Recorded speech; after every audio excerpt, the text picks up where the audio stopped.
Everyone, thank you so much for having us.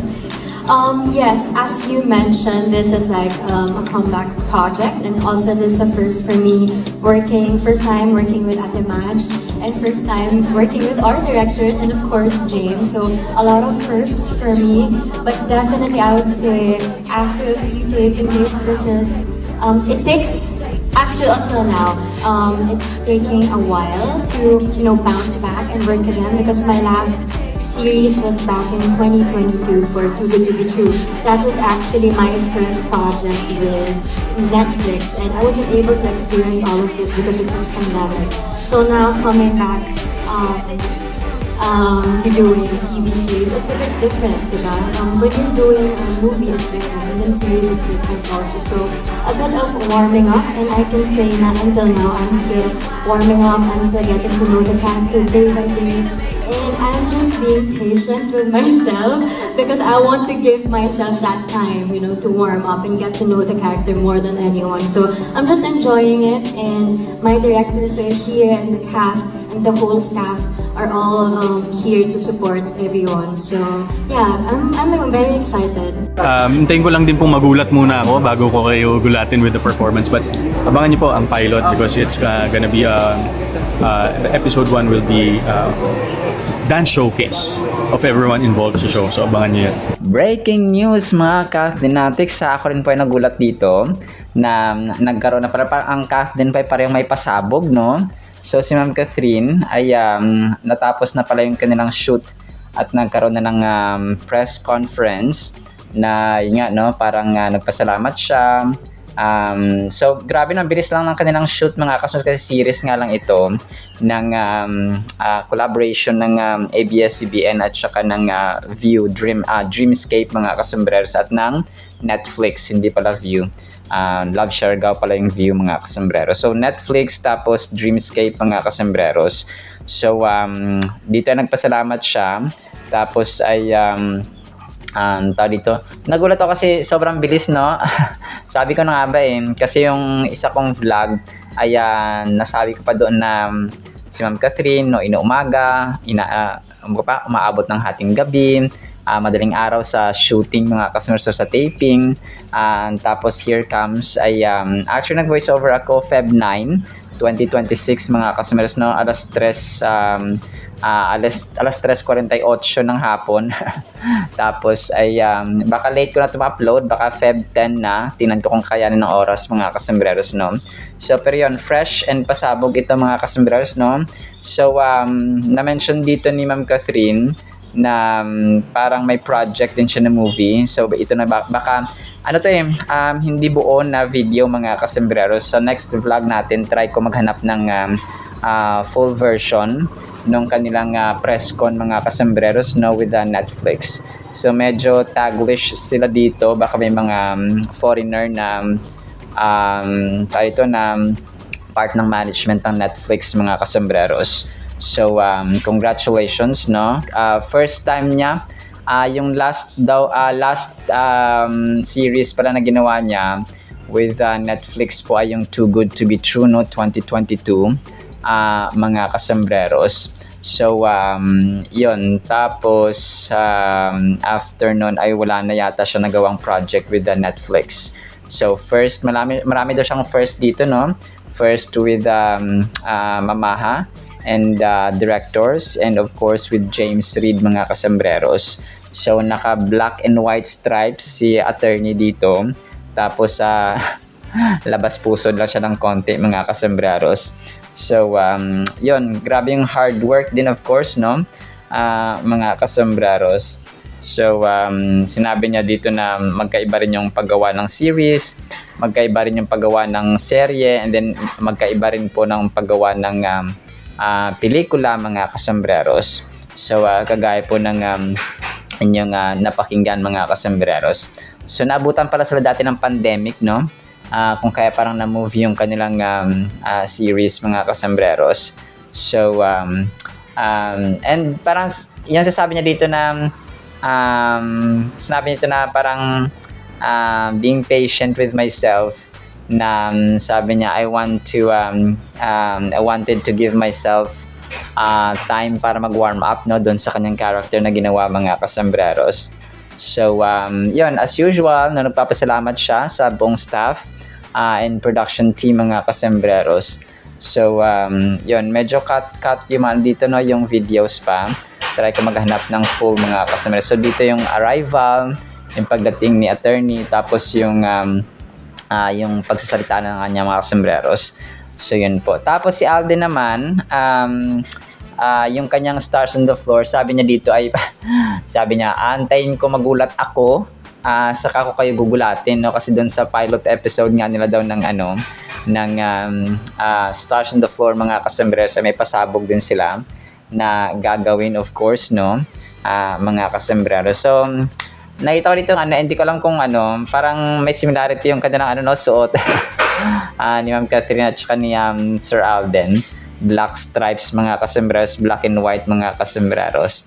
So, may surprise prod ba si Alden sa Stars on the Floor? So, wala siyang sinabi kung kasama siya sa production number or performance number, mga kasambreros, sa pilot episode ng Stars on the Floor sa Feb 15. 7:15 PM, mga kasambreros. So, sabi niya, aantayin ko lang na magulat ako. Sabi niya. Tapos, of course, sabi niya, abangan ng pilot episode, mga kasambreros. So, dance showcase. Parang, of course, parang lahat sila dito, no, dance showcase ng everyone involved sa production or season 2 ng Stars on the Floor, mga kasambreros. So, definitely, abangan namin ito, no, Sir Alden. So, yun po. Talaga, talaga nakita natin yung pagka-busy, no, the same pattern talaga, sina attorney at saka si client, mga kasambreros.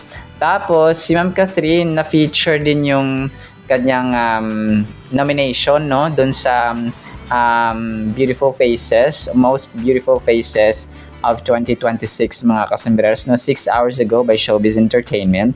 Just in, Catherine Bernardo is one of the nominees in the Most Beautiful Woman or Women in the World, mga kasambreros. So, yun. Tapos picture ni Ma'am Catherine mula doon sa kanyang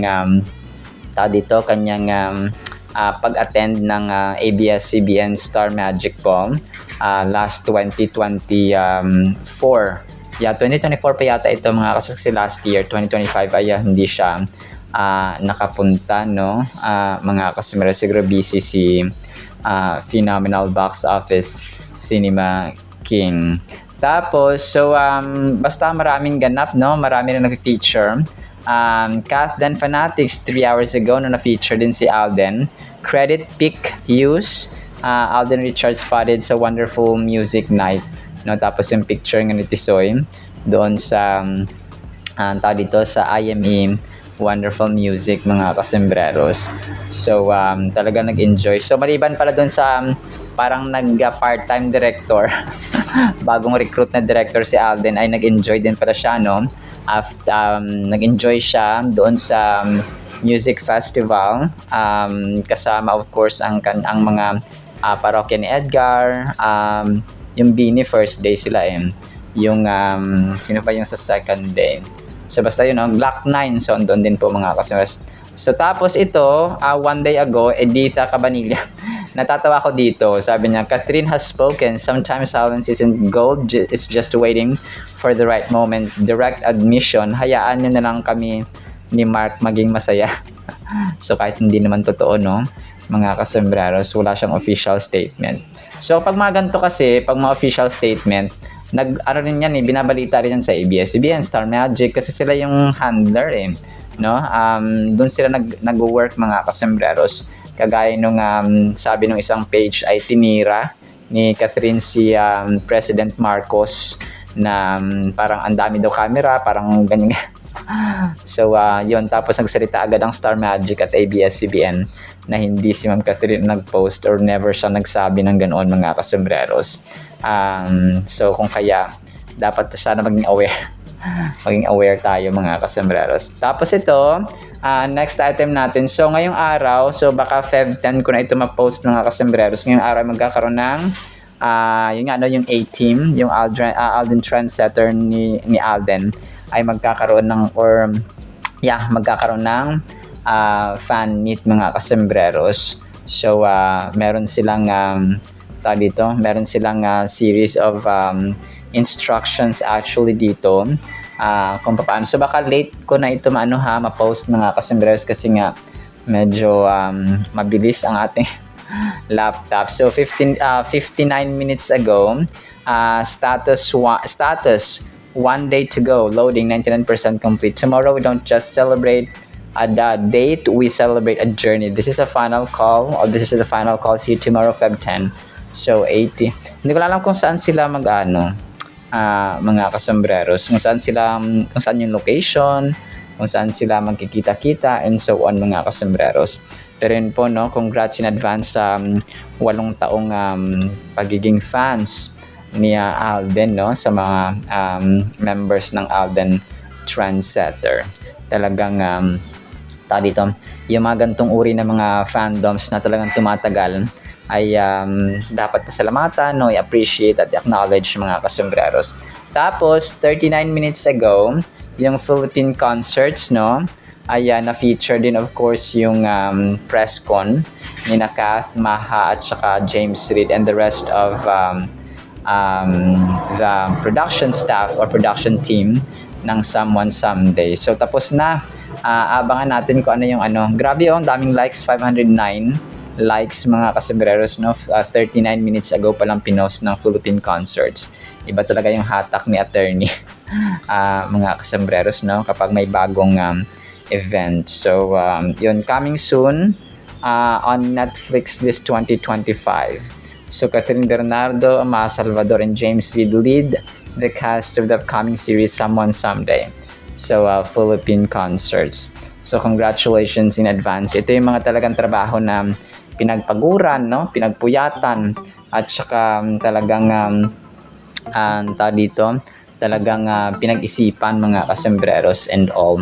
So kung kaya dapat i-appreciate din po natin. So since sa Netflix lang siya, mag-aantay na lang tayo ng mga ng mga uploads din po ng mga tamang update lang tayo sa Someone Someday mga kasembreros, kasi nga sa Netflix lang naman siya ipapalabas at hindi sa telebabad or parang sa mismong prime time ng ABS-CBN mga kasembreros.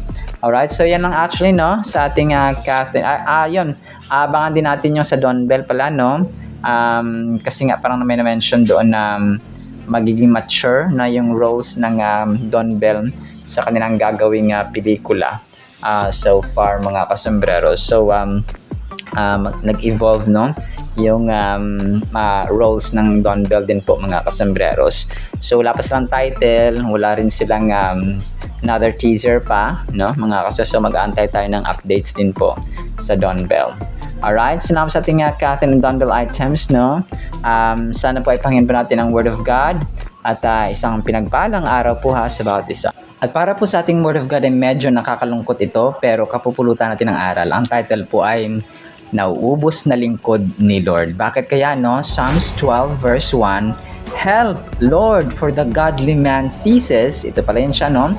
For the faithful disappear from among the sons of men. Napaka-heartfelt nito mga kasembreros, no?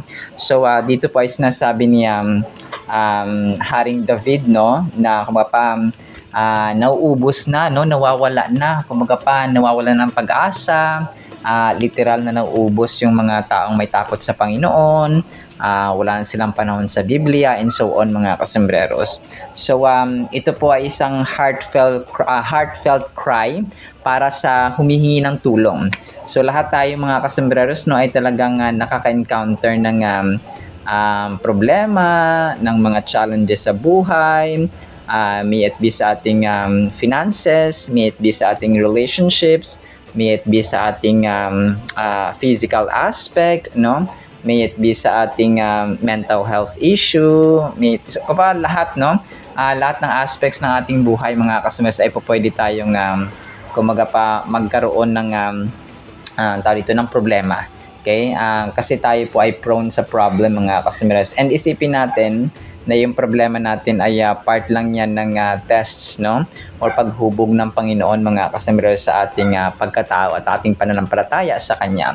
So the more problems we encounter, the more we trust Him, no? The more that we trust God, mga kasambreros, the more that we have faith, no? Sa Panginoon, mga kasambreros. So ito po ay talagang talagang applicable sa atin ngayon kasi ako man po ay nakaka-encounter, no, ng mga problema sa paligid.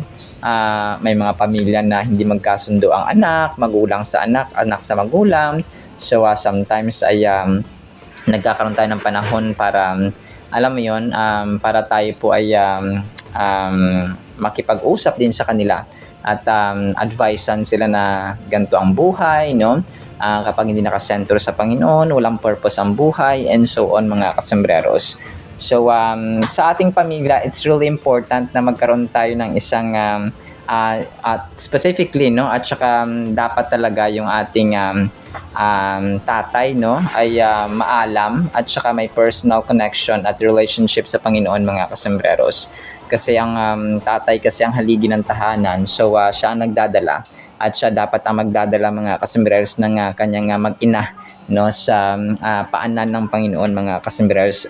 Kung pa siya yung aakay, siya yung mag-initiate ng magba-Bible study, kasi siya yung example, no, yung magulang yung example, mga kasambreros, specifically yung tatay. So yung tatay, kapag malakas sa pananampalataya, aakayin niya yung kanyang asawang babae.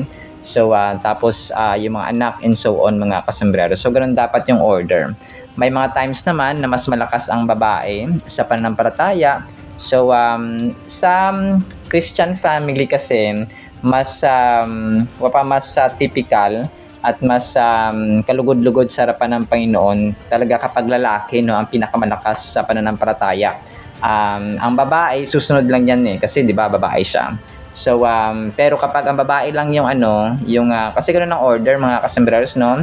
Ang head of the family is the father, tapos ang nanay ay susunod lang. Kapag ang nanay naman kasi ang malakas sa pananampalataya, tapos ang tatay ay lasenggo, hindi mananampalataya ni Kristo, so may mga times na mahihirapan siyang maakay ito kasi nga babae siya, no? Dapat kasi lalaki na talaga ang malakas sa pananampalataya, mga kasambreros. So ang Psalms 12:1 is a heartfelt cry for help. The psalmist, or King David, often thought to be David, observes a troubling reality in the world around him. So kung paano nakaka-worry, no, yung nangyari sa kanyang paligid daw, mga kasambreros. It seems that the faithful and godly people are becoming scarce, and this reality weighs heavily upon his heart. So yun, parang sabi natin kanina na parang dumadami ang tao na wala nang kumukonti na yung mga taong nagiging makadiyos, okay? Na kumukonti na yung mga taong may panahon sa Biblia, sa panalangin, sa paggawa ng kanyang kalooban, and so on, no? Ganoon siya, mga kasambreros. So kumukonti na lang yung mga taong makadiyos at dumadami naman yung mga taong gumagawa ng masama. So ganoon siya, mga kasambreros. And it's really troubling him, no? Masakit at mabigat ang kalooban ni Haring David na ganoon po ang kanyang nakikita sa kanyang paligid, because he himself, no, is a man after God's own heart. So parang gusto niya sana na marami sa tao ay mamahalin ng Diyos, magkaroon ng time sa kanya, pero ang nangyayari opposite, no, mas dumadami ang walang pananampalataya at walang relationship sa Panginoon. The opening plea, "Help, Lord," sets the tone for the entire psalm. It acknowledges God as the only source of true assistance in times of distress.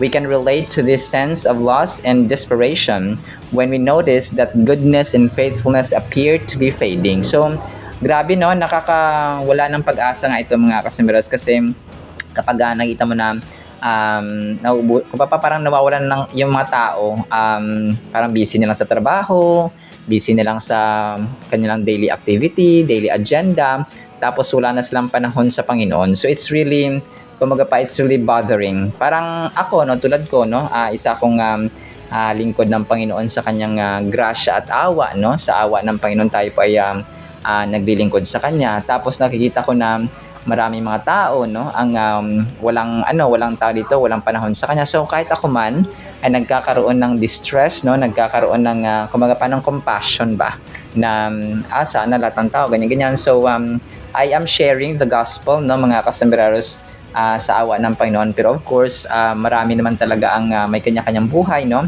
Apart from my family, of course, kasi sa circle na aming family, talagang gabi-gabi kami nagbibibliya, mga kasambreros, at nananalangin. Pero yun, no? Sabi dito, this verse resonates especially in troubled times where it feels like righteousness is being overshadowed by corruption and deceit. So ito na naman sa corruption, no? Na-overshadow. So parang ngayon sa gobyerno natin, no, talagang naghahari ang korupsyon, mga kasambreros. So pinapalaya ang mga malaya ang mga kawatan, pero ang tao dito, yung mga dapat parusahan ay yung hindi dapat parusahan ay pinaparusahan, yung mga kawatan naman ay malaya at nag-enjoy sa kanilang buhay, mga kasambreros. So it's really, kumaga pa, it's really bothering. But we hope and pray that our motherland, our country, will be healed soon, mga kasambreros.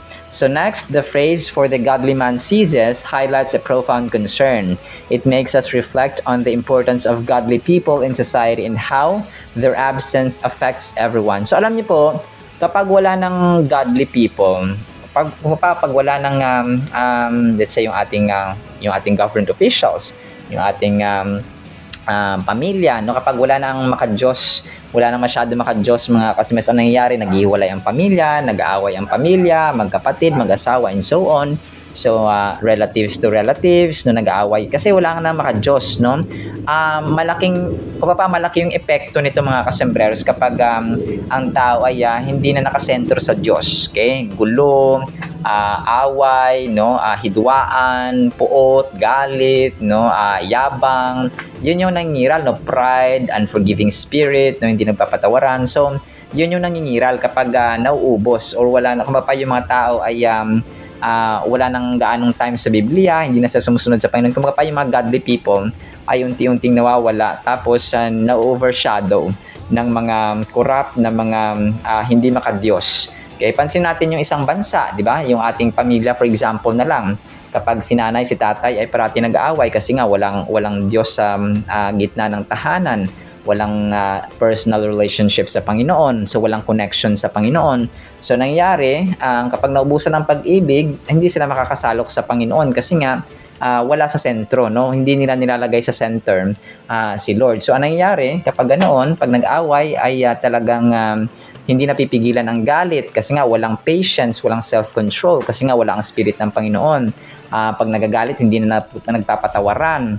So ganoon, no? Tapos naghihiwalayan, no? Talagang minsan nagpipisikalan. So yun yung pinakamalala na pwede mangyari, mga kasambreros, yung naghihiwalayan ang mag-asawa. So ang affected ang mga anak, mga kasambreros. Kung kaya it's really important na mailagay sa isip natin na kapag wala nang makadiyos, kapag wala nang faithful people, kapag wala nang panahon ng tao sa Biblia, sa panalangin, sa paggawa ng kalooban ng Diyos, at wala ang Diyos mismo sa sentro ng isang pamilya, ay worse po ang nangyayari at mangyayari talaga. The inclination towards pure values and moral integrity is vital for communities to thrive. When the psalmist laments the absence of the faithful, he captures the essence of collective suffering. So collective yung suffering kasi apektado lahat, no, hindi lang isang tao, mga kasambreros. Kasi nga kapag ang ating government officials corrupt kasi hindi sila makadiyos. So anong nangyari? 'Di ba, pag bumabaha, pag nagkakaroon ng calamity, no, at ang ekonomiya in general at ang mga tao, especially yung talagang hirap na hirap sa buhay ay apektado, mga kasambreros. Further, the statement for the unfaithful fail from among the children of men serves as a reminder that the faithful are not just individuals, but part of a larger community of believers. It signals a need for unity among believers to step up, represent faithfulness, and encourage each other despite adversities. Understanding how we all contribute to the fabric of faith can inspire us to strengthen one another. So talagang magpalakasan sa bawat isa, mga kasambreros. So ipanalangin natin, no, at saka tayo mismo dapat magkaroon ng panahon talaga sa Biblia, mga kasambreros, at saka personal na relationship sa Panginoon. Kasi anin naman natin yung mga material na bagay kung wala tayong personal attachments or connection sa Panginoon. Wala tayong relationship sa Panginoon, mga kasambreros. Everything is meaningless, is useless, mga kasambreros. So kung kaya tayo po ay mas pahalagahan natin yung relationship natin sa Panginoon kasi ito po ay yung pinakamahalaga sa lahat. We're not saying na hindi mahalaga ang material things, Mahalaga po bahay natin, gamit natin, material things sa buhay natin in general. So sa bahay and tahanan. It's just a matter of priority na mas mahalaga yung tangible or intangible things, yung mga good character at saka ang Diyos mga kasus of course, over dun sa material things. So when we have a good relationship, loving relationship, caring relationships sa bawat isa kasi may Diyos sa gitna, susunod na lang yung magandang plano, at saka yung of course yung material things kasi nga magkakaroon tayo ng plano na united po tayo. Alright? Sinabi sa ating Word of God na pagpalaan po tayo ng pag-ibig, pananampalataya, pag-asa, at saka panahon talaga sa pagbibiblia para tayo po ay maging lingkod ng Panginoon. In the mighty, holy, sweet, magnificent name of the Lord Jesus Christ, we pray with the communion of the Holy Spirit of the living God. And everyone said, Amen and Amen. See you sa next segment mga kasamaras and paalam po. I love you all.